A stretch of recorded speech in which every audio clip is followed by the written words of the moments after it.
อะระหังสัมมาสัมพุทโธภะคะวาพุทธังภะคะวันตังอภิวาเทมิสวากขาโตภะคะวตาธัมโมธัมมังนัมมัสสามิสุปฏิปันโนภะคะวะโตสาวกสังโฆสังฆังนามามิก็ถวายความนอบน้อมแด่พระรัตนตรัยก็คารวะพระเถรานุเถระเจริญสุขเจริญพรสวัสดีมายัง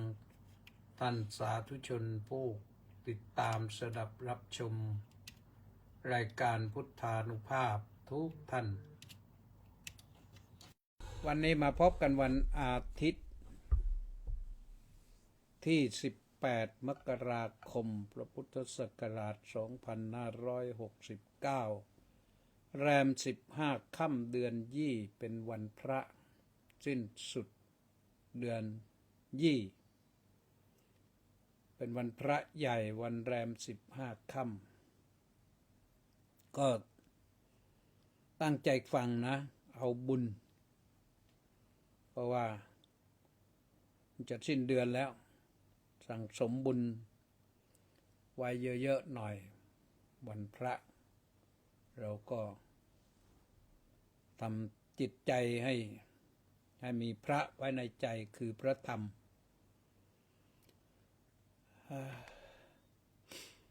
ก็มี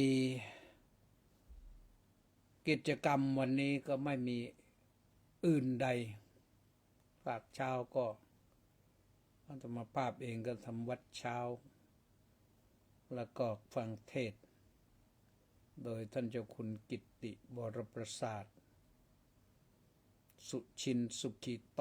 เทศภาคเย็นก็เทศเองก็ประมาณ10 นาทีจบเนื่องจากว่านักเทศหายหน้าหายตาไปก็เลยว่าเองแล้วก็ตกเย็นค่ำก็มีกิจกรรม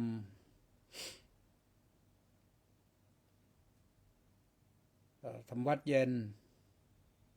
ในพระอุโบสถแล้วก็ฟังพระปาติโมกข์เป็นสังฆกรรม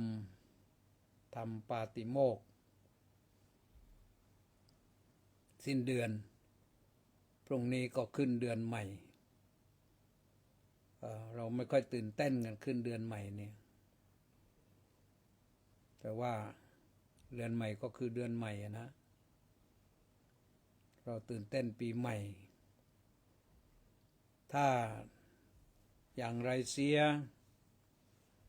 ก็วันนี้ก็ขอนำเสนอว่าจิตตังดันตังสุขาวหังจิตที่ฝึกฝนได้ดีแล้วนำความสุขมาให้ก็ว่าโดยเรื่องจิตเรื่องใจหรือถ้า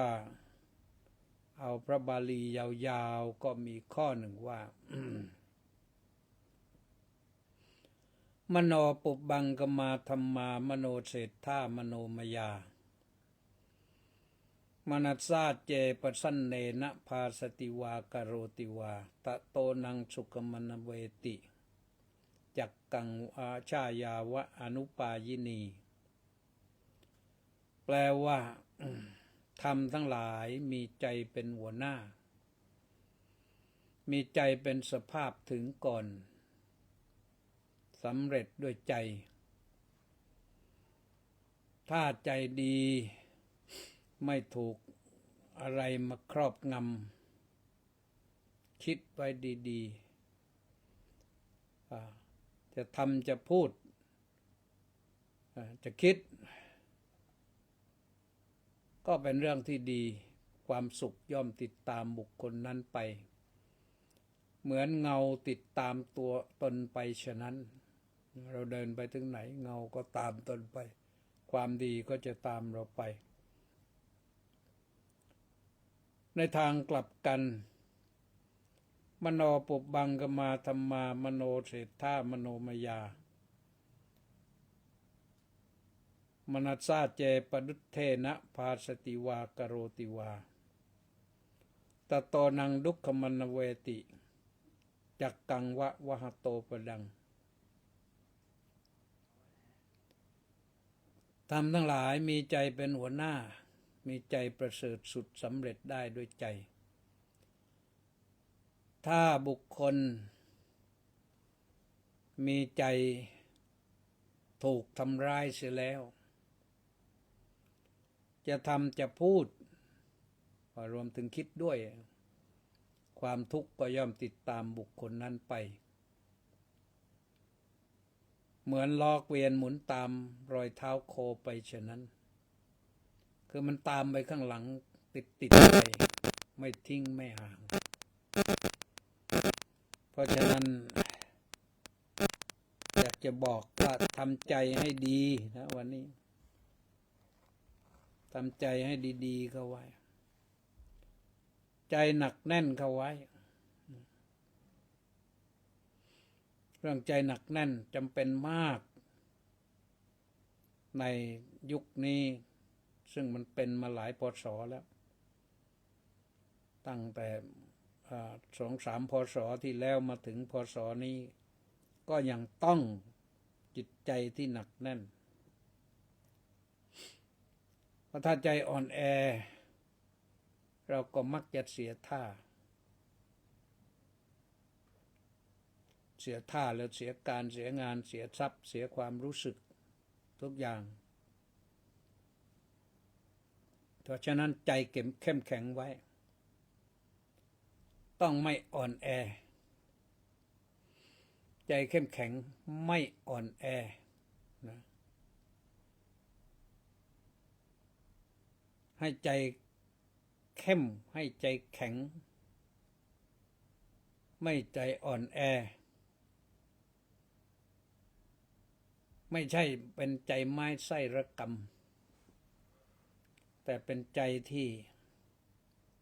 ไม่หวั่นไหวง่ายๆเพราะเดี๋ยวนี้พิมิตเยอะมากเลยมีทุกวันทางตำรวจไซเบอร์ก็พยายามช่วยเหลืออยู่แต่ก็ยังมีคนที่โดนหลอกทุกวันหลอกใกล้บ้างหลอกไกลบ้างคนที่โดยเฉพาะอย่างยิ่งท่านสว.ผู้สูงวัยทั้งหลายมีต้นทุนอะไรอยู่สักหน่อยก็นึกเอาว่ามันน่าจะมีเพิ่มมากขึ้นในทำนองนั้นพอเขาหลอกเขาก็เอาเลยอย่างนั้นอย่างนี้มีเงินเหลือเก็บไว้สัก100,000-200,000 ล้าน2 ล้านเขาหลอกไอ้โอนให้แป๊บเดียวเนี่ยรู้ตัวเอาไปเสียแล้วนะเพราะฉะนั้นต้องระวังนะคุณลุงคุณป้าคุณน้าคุณอาคุณพ่อคุณแม่ทรัพย์สินที่เราหามาได้ยากแสนยากนั้นอย่าให้มันหลุดไปเสียง่ายๆต้องเก็บไว้ให้ดีอย่าเชื่อใจใครเลย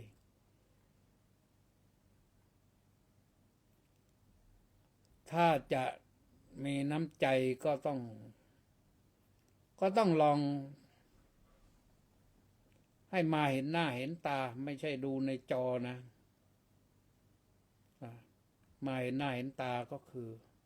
ลูกหลานญาติมิตร ญาติมิตรนั่นถ้าเขาเจ็บ ขอไปถ้าเขาถึงคราวทุกยากลำบากจริงๆพระพุทธเจ้าให้สงเคราะห์ญาติยาตัดสังฆะโหยาตัดสังฆะหะเอตัมมังคลมุตตมังการสงเคราะห์ญาติก็เป็นมงคลแต่คนที่ไม่ใช่ญาติถ้าไม่การโทรศัพท์มาถึงแม้จะเห็นหน้าก็ภาพมันอาจจะหลอกหลอนภาพหลอกภาพลวงภาพหลอนก็ได้ใจเข้มแข็งไว้นะใจกล้าแกร่งไว้ไม่อ่อนแอไม่หดหู่ไม่ห่อเหี่ยวไม่เชื่อง่ายคนไทยเราเนี่ยชาวพุทธเราเนี่ยท่านก็สอนให้เชื่อนะเชื่อคนแต่โบราณท่านก็บอกว่าเชื่อคนอย่าเชื่อคนเชื่อหลายหนมักเสียการหลายอย่างหนุ่มๆสาวๆก็เสียเนื้อเสียตัวผู้หลักผู้ใหญ่ก็เสียทรัพย์เพราะฉะนั้นต้องระวังนะต้องระวังฝึกใจโยมฝึกใจยุคนี้ต้องฝึกใจให้ปลอดภัยให้เอาตัวรอดการฝึกใจไม่ใช่เรื่องยากใจมันอยู่ในร่างกายของเรานี่แหละฝึกให้จิตใจเข้มแข็งให้จิตใจกล้าแกร่งให้จิตใจไม่เชื่อง่ายให้โดนหลอกง่ายๆเราต้องเป็นคนที่ทันสมัยนะเป็นคนที่ทันสมัยมากๆนะถึงแม้ว่าเขาพยายามที่จะหลอกเอาเราหลอกลงทุนบ้างหลอกให้ได้กำไรอย่างนั้นอย่างนี้ส่วนมากก็หลอกลงทุนคือขายของปลอมมาดูแล้วมันของดีเนี่ยนะเขาขายราคาถูกเอาเลยโอนไปให้ตุ๊บเดียวหมดแล้วส่งมาให้ก็กล่องเปล่าบางทีส่งมาหรือไม่กล่องเปล่าก็ไม่รู้ของอะไรมันไม่ได้นั่นก็เรียกภาษาปัจจุบันเขาเรียกว่าไม่ตรงปกสินค้าไม่ตรงปกก็ลำบากนะตามหาใครก็ไม่ได้พึ่งตำรวจก็เห็นใจตำรวจนะก็ต้องเราเองระวังตัวเองระมัดระวังตัวเองเป็นเรื่องที่ดีในยุคพ.ศ.นี้ไม่ใช่ยุคอื่นแล้วคนที่เขาทำอยู่บางทีไม่ใช่อยู่ในบ้านเราเนี่ยแต่ว่าคนเรานั่นแหละแต่ว่าก็เป็นเขาเรียกว่าเป็นอะไรเขาไม่รู้นะเขาจ้างมาให้ทำหรือเขาโทรมาจากที่อื่นหลอกมาจากที่อื่นบางทีเห็นหน้าด้วยนะเห็นหน้าอย่างนั้นอย่างนี้หลอกให้เจ็บปวดเราเจ็บปวดนะซึ่งเรื่องเงินนี่มันก็เรื่องสำคัญบางครั้งบางทีถ้าเขามาตรงๆมาเป็นตัวเป็นตนมาเลยก็ทุกข์ยากลำบากก็น่าเห็นใจ นะมันเศร้ามาแต่เราก็เห็นแล้วว่าเขาจนมาเขาเศร้ามาเยิ้มไปแล้วจะเอาอะไรให้เราแต่ถ้าเรามีแล้วก็สงเคราะห์ได้อันนั้นเป็นพวกพ้องน้องพี่ก็สงเคราะห์ไปเถอะนะเท่าที่สงเคราะห์ได้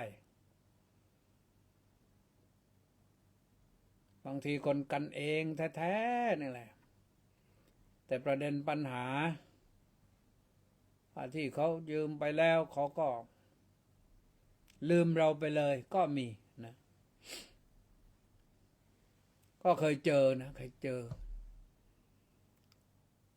เราก็ไม่ได้คาดหวังอะไรมากรู้เบื้องต้นแล้วว่าเขามาจนมานี่ก็ต้องให้ไปอย่าให้เขาต้องไปยากลำบากอย่างอื่นอีกที่อื่นอีกเอาให้มันจบที่เราก็ได้มั้งก็ให้ได้ถ้ามีนะถ้าไม่มีก็ไม่ได้นะครับแต่ยังว่านะพวกที่ติดต่อผ่านมาทางสื่อโซเชียลนี่อย่าใจอ่อนนะอย่าใจไวก็นะเดี๋ยวก็กลายเป็นโดนมักง่ายก็โดนหลอก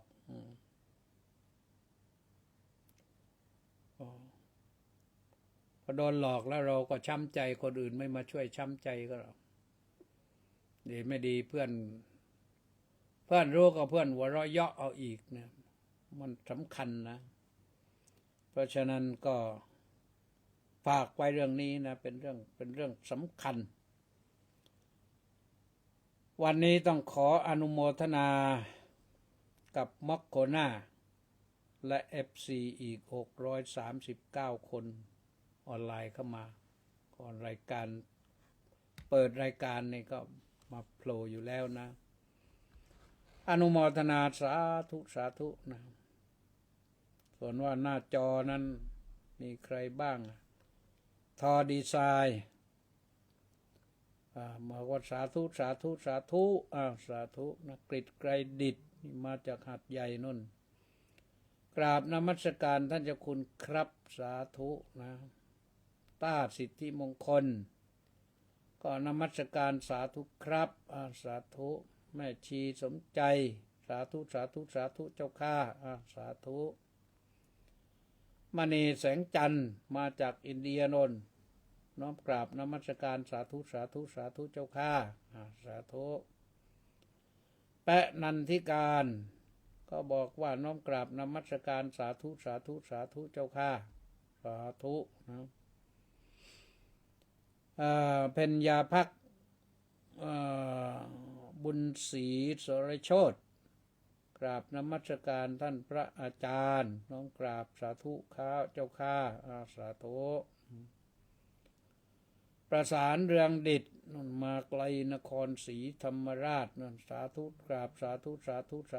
บพร้อมสาธุแล้วก็นิรัตน์อักษรพิมพ์ก็กราบนมัสการครับสา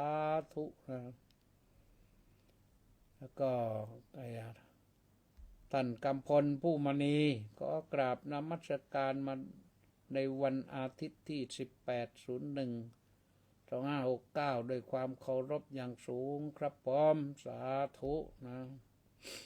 แล้วก็สมศรีลักษณะวิราชบอกว่าน้อมกราบนมัสการสาธุเจ้าข้าสาธุทองใสราชโคตรน้อมกราบนมัสการหลวงพ่อเจ้าคุณขอรับสาธุสาธุเล็กวังบุรพานุกูลแก้วสุขกราบสาธุครับสาธุสอพรบัวจันทร์หายไปหลายวันแล้วนะท่านด็อกเตอร์สาธุว่างั้นสาธุเช่นกันพิษเพลินสาริกภูติก กราบนมัสการท่านเจ้าคุณสาธุเจ้าค่ะสาธุก็นี่ที่มาแล้วนะก็มาอีกก็ได้นะแชร์ไปบ้างก็ได้แชร์บ้างกดไลค์บ้างกดแชร์บ้างกดติดตามบ้างเรื่องใจเรื่องจิตนี่พระพุทธเจ้าทรงเน้นมากๆนะ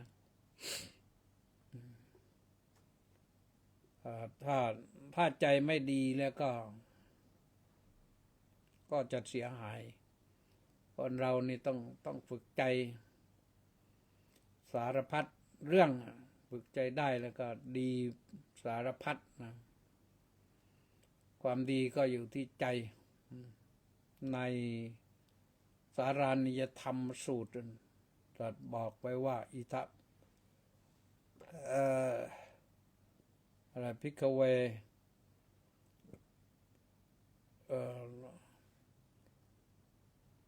ในสารานิยธรรมสูตรกายกรรมมโนกัมมังปัจจุปฏิตังโหติสัพพมจาริสุอาวิเจวะระโหจะอายัมปิธรรมโมสารานิโยปิยะกรโนครุกรโนสังฆหายะอวิวาดายะสามัคคิยาเอกีภาวายะสังวัตตินะ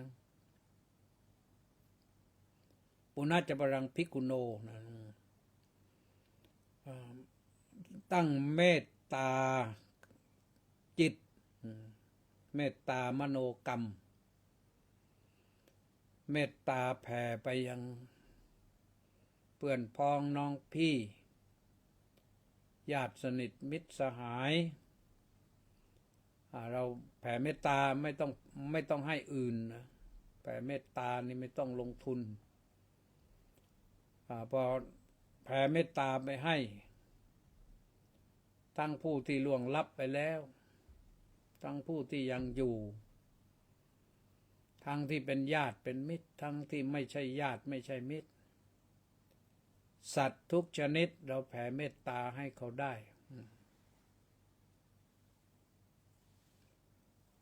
แต่พระพุทธองค์บอกว่าในนี้ว่าสัพพมจารีสุอาวิเจวะระโหจะ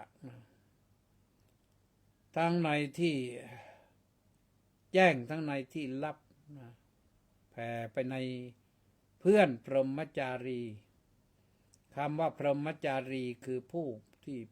ประพฤติธรรมร่วมกันเอากันว่าคนศาสนาเดียวกันก็แล้วกันนะศาสนาเดียวกันก็เป็นเพื่อนกันนะเพื่อนสัพพมจารีอายัมปิธัมโมธรรมนี้สารานิโยทำให้นึกถึงกันด้วยความรักความปรารถนาดีปิยกรโนสร้างความรักระหว่างกันให้เกิดขึ้นมั่นคงนะครุกรโนก็ให้เกิดความเคารพนอบนับถือกันสารานิโยปิยะกรโนครุกรโนสังฆายะสังวัตติปฏิบัติธรรมนี้แล้วจะเป็นไปเพื่อความสงเคราะห์อนุเคราะห์กัน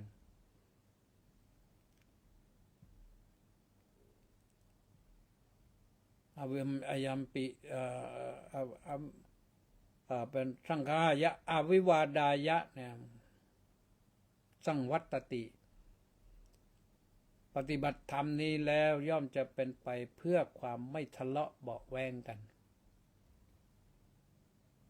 ไม่ขัดอกขัดใจกันไม่ทะเลาะเบาะแว้งกันสามัคคิยาสังวัตติจะก่อให้เกิดความสามัคคีกันกลมเกลียวกันเป็นหนึ่งเดียวกันเอกีภาวายะสังวัตติเนี่ยเป็นไปเพื่อความเป็นเอกภาพ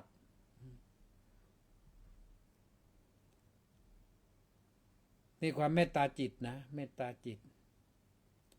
ทำให้เกิด ผลเกิดอานิสงส์อย่างนี้กี่อย่างตั้งหลายอย่างนะพยัมปิธัมโมสารานิโยให้ระลึกถึงกันปิยกรโนให้รักกันครุกรโนให้เคารพกันสังฆหายะสังวัตติให้สงเคราะห์อนุเคราะห์กันอวิวาดายะให้ไม่ทะเลาะเบาะแวงกันสามัคคิยาเป็นไปเพื่อความเป็นหนึ่งเดียวสามัคคีกันเอกีภาวายะเพื่อความเป็นเอกภาพนี่7 อย่างนะเมตตาเนี่ยเมตตาจิตนี่ให้ได้ตั้ง8 อย่างแล้วฝึกจิตให้มีเมตตาอย่างเนี้ยอานิสงส์ของเมตตานะ1สุขังสุปฏินอนหลับก็เป็นสุขประการที่2สุขังปฏิบุชติตื่นขึ้นมาก็เป็นสุขประการที่3นะปาปกังสุปินังปัสสติไม่ฝันร้ายไม่ฝันร้ายนะไม่ฝันร้ายนะเพราะไม่มีเมตตามนุษย์สานังปิโยโหติเป็นข้อที่4ก็เป็นที่รักของเพื่อนมนุษย์ชนทั้งหลาย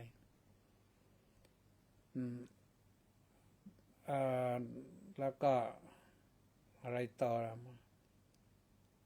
เดวตารคันติมนุษย์สานังปิโยโหติก่อนก็ที่ 6ก็คือแม้พวกอมนุษย์ก็รักคุ้มครองรักษามนุษย์อมนุษย์อาจจะเป็นเทวดาก็ได้นะเดวตารคันติเป็นข้อที่7นะตุวตังจิตตังสมาธิยติจิตเป็นสมาธิได้เร็วไม่ฟุ้งซ่านมุขวันโนวิปัสสีดติหน้าตาผ่องใสนะมุขวันโนหน้าตาผ่องใสนะคนมีเมตตาเนี่ยแล้วก็นาสะอัคคิวาวิสังวาสัทธังวากรรมติล่วงพ้นพวกสัตรายาพิษอาวุธได้สิ่งเหล่านั้นไม่มากล้ำกลาย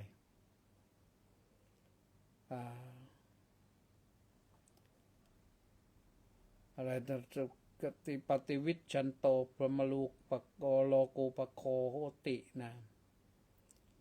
ถ้าคนมีเมตตาธรรมนะประจำใจเนี่ยสามารถที่จะตายไปเข้าถึงพรหมโลกได้ไปเป็นเพื่อนพระพรหมอานิสงส์สูงมากนะเพราะฉะนั้นก็เรื่องเมตตาเราต้องมีแต่ว่าเรามีเมตตาเนี่ยไม่ใช่อ่อนแอนะต้องใจเข้มแข็งทำใจให้ดีหนักแน่นเข้มแข็งไม่อ่อนแอทำใจให้กล้าแกร่งไม่ห่อเหี่ยวแต่ไม่เชื่อง่ายพระพุทธเจ้าสอนเรื่องศรัทธาแต่ศรัทธาอย่างมีปัญญานะมีปัญญาก็คือมีเหตุมีผลฟังเหตุฟังผลที่เขาบอกไว้แล้วว่าอย่างไรเหตุผลดีๆก็มีอยู่นะ